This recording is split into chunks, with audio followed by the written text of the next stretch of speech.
Madam, food habits మారిన ఈ రోజుల్లో ఒక మహిళ తల్లి కావటమే సమస్యగా మారింది. నిజంగా ఆపరేషన్స్ చేస్తే తప్ప ఒక మహిళ తల్లి అవ్వటం సాధ్యం కాదు అనే పరిస్థితిని పర్సంటేజ్ తో పోలిస్తే ఏ మేరకు ఎంత పర్సంటేజ్ లో ఈ ప్రాబ్లం ఉంది? లెట్ మీ టెల్ యూ, ఇంతకు ముందు మనకు పాత రోజుల్లో 20% వరకు సిజేరియన్స్ వరకు ఓకే అనుకునేవాళ్ళం. ఇప్పుడు మనం అది 30-40 వరకు కూడా ఓకే అనుకునే స్టేట్కి వచ్చాము. అంటే ఒక కాయిన్కి 2 సైడ్స్ ఉంటాయి యశోద. మనం ఎప్పుడు కూడా ఒక్క సైడ్కి చూడకూడదు.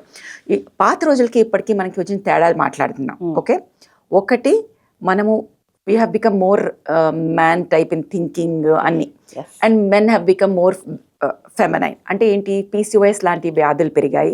పీసీఓఎస్ లాంటి వ్యాధులు పెరగటం వల్ల మనకి టెస్టోస్టెరాన్ ఎక్కువైంది. దట్స్ వాట్, హార్మోన్స్ కొంచెం చేంజెస్ వచ్చాయి.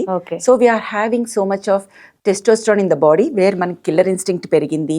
కెరియర్ గురించి ఆలోచిస్తున్నాము, మనము ఎందుకు చేయలేము అన్ని చేయగలము అనే పరిస్థితిలో మనం ఉన్నాం. ఈ హార్మోన్స్ ఏం చేస్తున్నాయి, ఈ లోపల బోన్స్ ని అవి మోర్ ఆఫ్ స్మాలర్ పెల్విసెస్ చేస్తున్నాయి. Okay, so this is the first thing.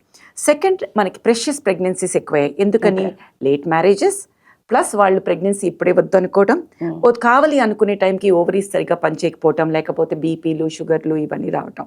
So comorbidity in pregnancy అంటాం. అంటే హైపర్ టెన్షన్, డయాబెటీస్ ఇట్లాంటి వ్యాధులన్నీ కూడా మనకి, డయాబెటిక్ క్యాపిటల్ హైదరాబాద్. అవును, అలాంటప్పుడు ప్రెగ్నెన్సీలో రాకూడదు, స్ట్రెస్ఫుల్ కండిషన్ అని చెప్పలేం కదా. సో ఇవన్నీ ఎక్కువైపోయినాయి.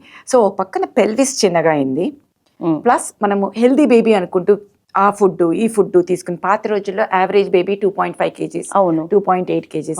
ఇప్పుడు 3-3.5 లేకుండా మనకు బేబీస్ లేరు. Either because we are eating healthy అనుకోవచ్చు, లేకపోతే రెస్ట్ ఎక్కువ తీసుకుంటున్నాం అనుకోవచ్చు, ప్రెషియస్ ప్రెగ్నెన్సీస్ అని బ్లడ్ రెస్ట్లో ఉండొచ్చు, లేక మనం డయాబెటీస్ వల్ల బేబీ బిగ్ గా కూడా అవ్వచ్చు. అంటే అది మంచి పరిణామం అంటారా లేదా? I think 3 kgs is good enough baby, but దానికి తగ్గట్టుగా దారి పెరిగితే మనకి నార్మల్ డెలివరీ ఛాన్సెస్ ఎక్కువ ఉంటాయి. సో పెల్విస్ చిన్నగా అవుతున్నాయి, ఈ ప్రెషియస్ ప్రెగ్నెన్సీస్ అవన్నీ ఎక్కువ అవుతున్నాయి, లేట్ ప్రెగ్నెన్సీస్ ఎక్కువ అవుతున్నాయి, కోమార్బిడిటీస్ ఎక్కువ అవుతున్నాయి, బిగ్ బేబీస్ ఎక్కువ అవుతున్నాయి. సో ఇట్లా మన కంప్లీట్ బ్యాలెన్స్ మీద అయిపోయింది. మనకి నార్మల్ డెలివరీ అంటే వెజైనల్ డెలివరీ అనుకుంటున్నాం మనం, కానీ this nothing normal. Abdominal delivery or vaginal delivery, root of delivery is different. నా ఈ రెండిట్లో మనం తీసుకున్నాము అనుకుంటే, వెజైనల్ డెలివరీ అవ్వాలి అంటే ఏంటి, బేబీ తలతో ఉండాలి. అవును, తల ఇట్లా మిలిటరీ యాటిట్యూడ్ ఉండకూడదు, ఇట్లా ఉండకూడదు, ఫీటల్ డిస్ట్రెస్ ఉండకూడదు. సెకండ్, దారి ఆ బేబీకి సరిపడా మంచిగా ఉండాలి.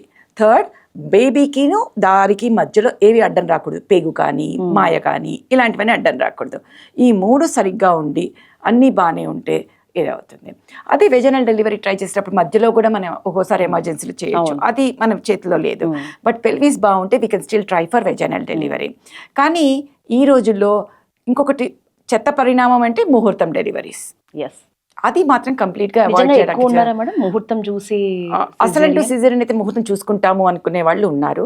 కొంతమంది మాకు సిజేరియన్ నొప్పులే వద్దు అనుకునే వాళ్ళు ఉన్నారు. ఈ పర్సెంటేజ్ కూడా ఉంది, కానీ అవి మెయిన్ రీజన్స్ కావు.